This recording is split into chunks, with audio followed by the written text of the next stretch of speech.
What are some actual actions or pivotal moments you see as mothers transform during those birthing experiences? There is no preparing a woman for the feeling that she will feel when she becomes a mother.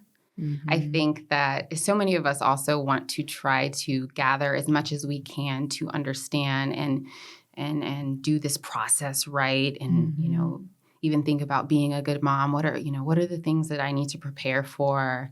And we can do that from a technical standpoint, from like a biological standpoint, and talk about that stuff, but nothing ever can just can blanket you with what it's going to feel like and what your motherhood is going to be like. And so I think there's always a wow factor for moms. Yes. Once they cross over. It's like, oh my gosh, I didn't know. I didn't know. And now I'm in here.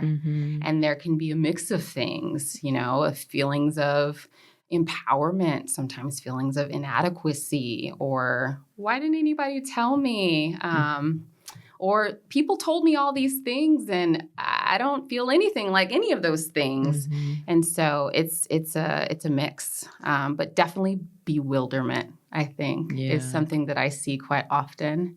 And just this realization of even responsibility that you don't even know what that kind of responsibility feels and looks like until it's yours.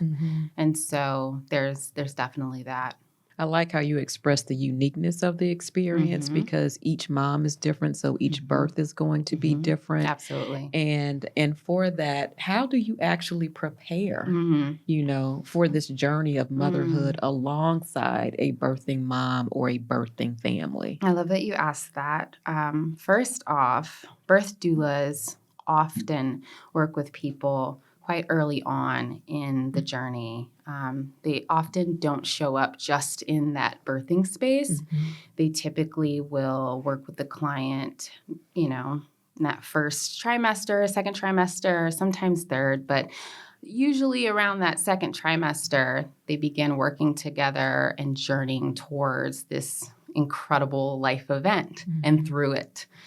In the process of preparing, for me, usually I spend a whole lot of time with folks really identifying what it is that they think about birth, about themselves in this process, about their family, talking a lot about where they come from, maybe what their mothers might have even experienced, what they've heard from society, and what they've heard from inside of their families about this process and what it is that they're going through, and really helping them work to demystify things that they don't quite know about and reframe birth and all of its ways and all of its the journey of it in a positive light and in a light that allows them to feel like they can find it. They can find that light.